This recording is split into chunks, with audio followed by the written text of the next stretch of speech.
Bonjour à tous, nous sommes le lundi 6 avril 2026, il est 19h52, vidéo pour le lundi 13 avril 2026.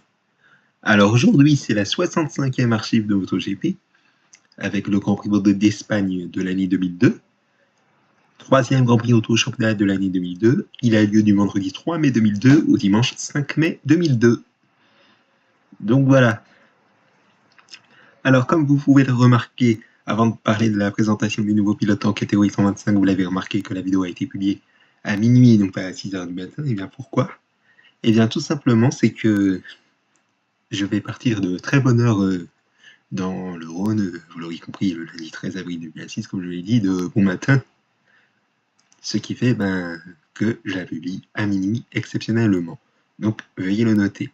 Par contre, pour les autres vidéos de la semaine, c'est-à-dire du mardi 14 avril au jeudi 16 avril, les vidéos seront publiées à 10h du matin. Merci pour votre attention. Et donc, on va passer à la présentation des nouveaux pilotes. Nous n'avons 4 nouveaux pilotes, sachez-le, en catégorie 125, et nous n'en aurons qu'un en catégorie 250, que je vous invite à le noter. Donc, comme nouveau pilote en 125, nous avons Jorge Lorenzo. Jorge Lorenzo qui est un pilote, un géant de la moto, si je veux dire, puisqu'il a roulé sur le championnat de MotoGP. Vous voyez, de 2002 à 2019, et vous allez voir sa position sur toute séance chrono, y compris sa position à la course dès ce Grand Prix d'Espagne 2002. Et il faut savoir qu'il n'était pas présent sur les 2 premiers Grands Prix. Et bien pourquoi? Vous allez me dire dans les commentaires. Et bien tout simplement, c'est qu'il n'avait pas la limite d'âge, puisque à l'époque, en 2002, la limite d'âge pour accéder au championnat du monde de MotoGP était fixée à 15 ans. Petit à petit, la limite d'âge est fixée à 16 ans, puis depuis 2023, elle a été fixée à 18 ans. Toutefois, il faut savoir que si la limite d'âge sera fixée à 16 ans et l'archive à venir, il faut savoir qu'on peut y accéder alors qu'on n'a même pas encore 16 ans. Il faut savoir qu'on peut accéder au championnat du monde MotoGP à 15 ans, si la limite d'âge est de 16 ans, si on a remporté le championnat d'Espagne Junior Moto 3, ou qu'on est dans le top 3, il me semble, ou de la Red Bull Rookies Cup. Et c'est pareil pour ce qui est de la limite d'âge à 18 ans, qui est dès 2023. C'est-à-dire que si on a 17 ans, on peut rouler en championnat du monde MotoGP si on n'a pas la limite d'âge de 18 ans, à condition de remporter la Red Bull Rookies Cup, où on est dans le top 3, ou qu'on remporte le championnat d'Europe Junior Moto 3, ou qu'on figure dans le top 3. Bon, si je fais une erreur, vous me direz cela dans les commentaires. Mais bon, je vous prie de m'en excuser pour la gêne occasionnée. Donc voilà, vous retrouvez donc, comme je vous l'ai dit, la position de Jorge Lorenzo dès ce Grand Prix d'Espagne 2002 sur toute séance chrono, y compris sa position à la course.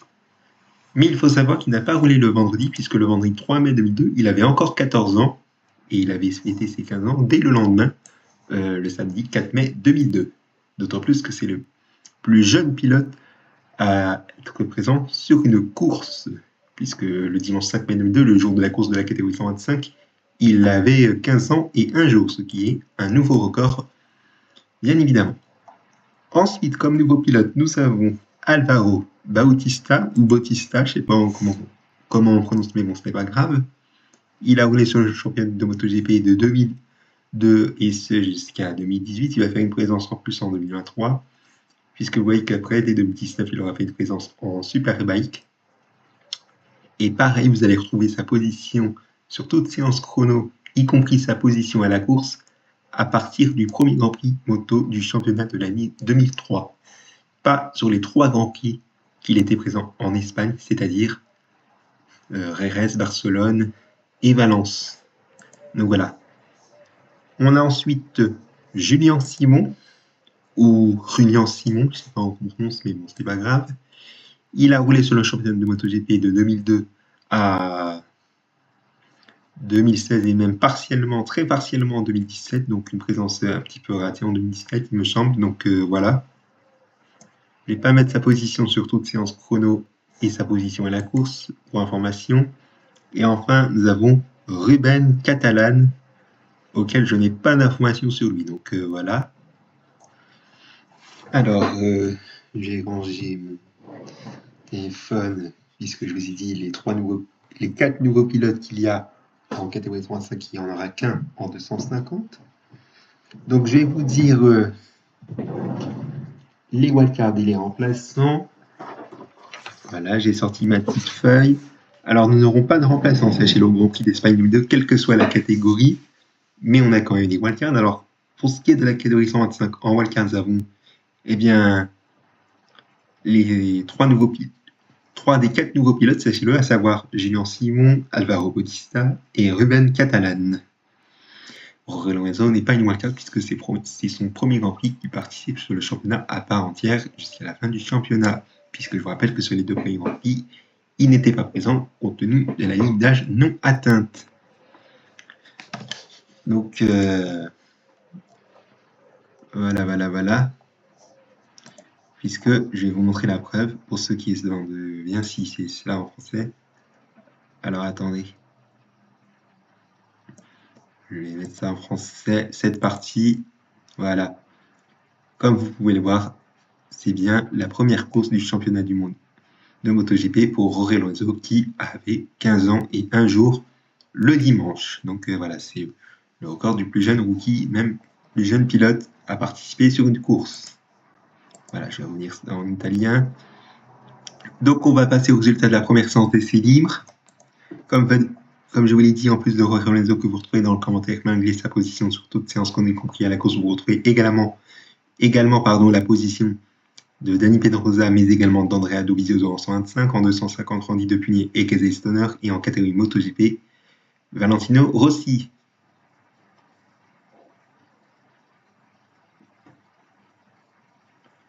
Voilà, on va passer à la première séance de qualification maintenant.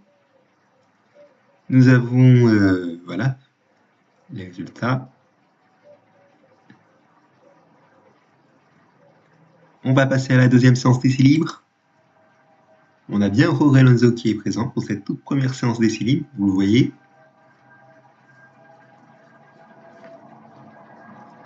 Allez, on va passer à la deuxième séance de qualification libre.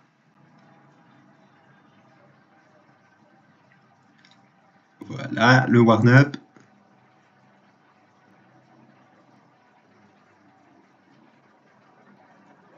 Et on va passer à la course avec 27 pilotes qui ont franchi le drapeau à damier et nous avons 8 abandons et non pas 9, puisque Manuel Poggiali devait finir initialement à la 10e position, mais il a été disqualifié et non pas exclu. Bon, exclu, c'est à l'époque, mais vous allez voir que au fil des archives, ça va être disqualifié, soit disqualifié pour les pilotes disqualifiés. Mais bon, pour Manuel Poggiali, il a été disqualifié. Pourquoi? C'est qu'il avait une conduite irresponsable au cours de la course. Je ne sais pas pour quelle raison, mais bon, si vous avez la raison, si vous avez suivi ce compris, vous me direz cela dans les commentaires.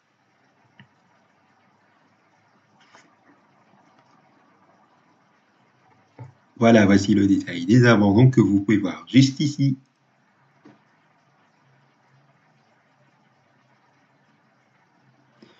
Voilà, et comme vous pouvez le voir, on a bien la preuve que Manuel Poggiali a été excluded, soit disqualifié, c'est-à-dire disqualifié. Alors je vais traduire ça en français puisque c'est bien une conduite irresponsable. Bon, vous voyez peut-être, je ne sais pas si vous voyez, mais il est écrit pour conduite irréfléchie, mais c'est plutôt conduite irresponsable. Donc voilà. Manner, c'est plutôt driving, mais bon, c'était pas grave. Alors donc, on va passer à la catégorie 250. Avant de passer à la présentation des nouveaux pilotes, vous l'avez remarqué que on a une information pour Éric Bataille. Alors, je vais traduire ça en français. Éric Bataille, qui vous l'avez vu, était sur pilote Andorran depuis son premier Grand Prix qui remontait à l'an 2000, il me semble, et ce jusqu'au championnat 2001. Il faut savoir que dès ce Grand Prix d'Espagne 2002 et ce jusqu'à la fin de sa carrière, il va courir sous le drapeau français. Je ne sais pas si c'est un franco-andorran, un truc comme ça, donc si c'est le cas, ça serait assez intéressant. Mais bon, je vais vous dire le nouveau pilote qu'il y a en 250. Eh bien, malheureusement, je n'ai pas d'information sur lui, mais il s'agit de Luis Castro. Et il figure parmi l'une des 2 wildcards puisqu'en deuxième wildcard, nous avons Éric Bataille, le Français, qui était autrefois un Andorran. Donc voilà, et comme je vous l'ai dit, nous n'avons pas de remplaçant, mais il y en aura dès le prochain Grand Prix, sachez-le. Donc voilà, et d'autant plus qu'il n'y aura pas de wildcard en catégorie MotoGP. Donc je vais ranger ma petite feuille. Voilà. On va passer aux résultats de la première séance d'essai libre.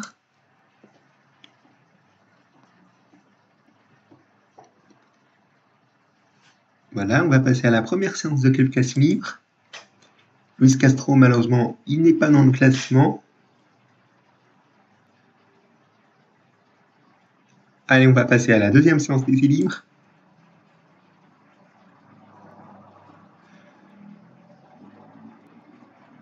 Allez, on passe à la deuxième séance de qualification libre. Luis Castro, une nouvelle fois pas dans le classement, et malheureusement, on ne le verra pas pour la course. Allez, on va passer au warm-up.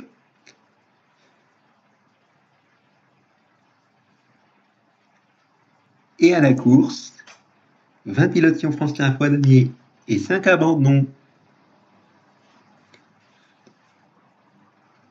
Voilà, voici le détail des abandons que vous pouvez voir juste ici.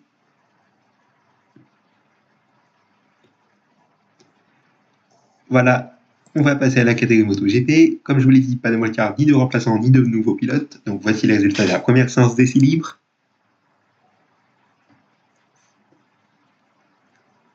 Allez, première séance de qualification libre.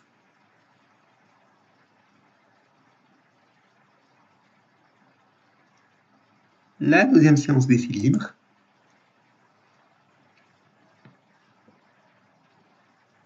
Allez, deuxième séance de qualification libre maintenant.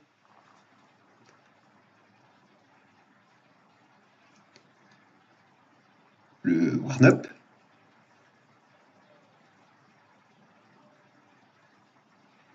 Et enfin, la course, avec 17 pilotes qui ont franchi le drapeau à damier et 3 abandons, en comptant celui qui a été disqualifié, non pas exclu, Max Biaggi, puisqu'il avait volé le départ. Une sanction identique à Olivier Jacques, mais qui a fait sa sanction. Puisque je vous rappelle qu'à l'époque, il fallait faire un passage à la voie descente pour repartir dans la foulée, ce qui n'est plus le cas aujourd'hui. A noter que vous l'avez vu qu'au Grand Prix précédent, qui était l'Afrique du Sud 2002, il me semble qu'en 250, il y avait 2 pilotes qui avaient la même sanction et qui ont fait ce passage à la voie descente pour repartir dans la foulée. Voilà, si vous avez regardé le nom des 17 pilotes qui ont franchi la voie demi et les 3 abandons, voici le détail des abandons.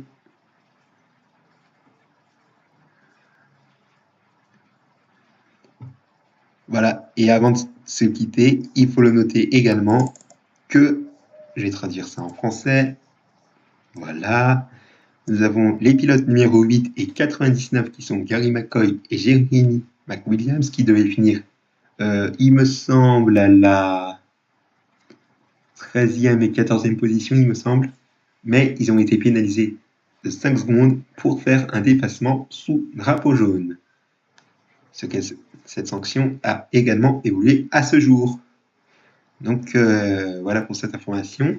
C'est la fin de cet article de MotoGP numéro 65 sur la chaîne YouTube qui, vous l'avez compris, est depuis 1949 le 628e computer au championnat, bien évidemment. On se retrouve mercredi pour la 66e archive de MotoGP avec le Grand Prix de France Moto 2002 qui coïncide avec le 629e Grand Prix au championnat depuis 1949. Merci pour votre attention et excellente journée à tous.